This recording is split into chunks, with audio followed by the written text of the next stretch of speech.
খেজুরের কাঁচা রসের সন্ধানে যাচ্ছি।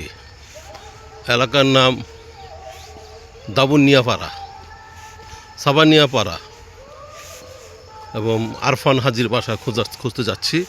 তার ছেলে মজিবর খেজুরের রস পাতে সেই সন্ধানে যাচ্ছি। আমাদের ইউনিভার্সিটি থেকে প্রায় 1.5 ঘন্টা হাঁটলাম, তারপরেও সাবানিয়াপাড়া এখনও দেরি আছে। দেখি কত দূর যাওয়া যায়। এদিকে সন্ধ্যা হয়ে যাচ্ছে। কাঁচা রস বলে কথা, কারণ কাঁচা রস তো আর সহজে পাওয়া যায় না। এই খেজুরের রসের সিজন বা মাঘ মাস চলে গেলে আর এটা পাওয়া যাবে না, 1000 টাকা কেজি দিলেও পাওয়া যাবে না। এই জন্যে তার খুঁজে যাচ্ছি। তো ফেরার সময় কীভাবে ফিরবো, এইটাই হলো মেন কথা। দেখি ফেরার সময় যদি ভ্যান অথবা অটোরিকশা পাই তাহলে ফিরবো, কারণ অলরেডি 1.5 ঘন্টা হাঁটছি।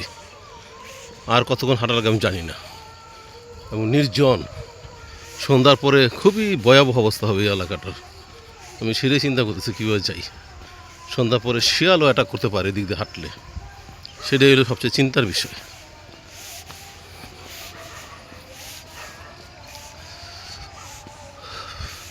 এই ঝুঁকি নেওয়াটা আমার ঠিক হয়নি তো, একা একা এখনও ভাবতেছি।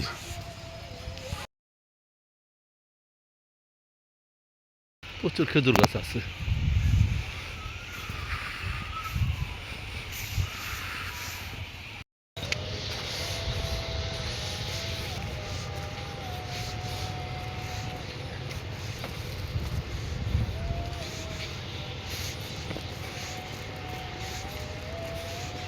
সন্ধ্যার আজান হইতেছে।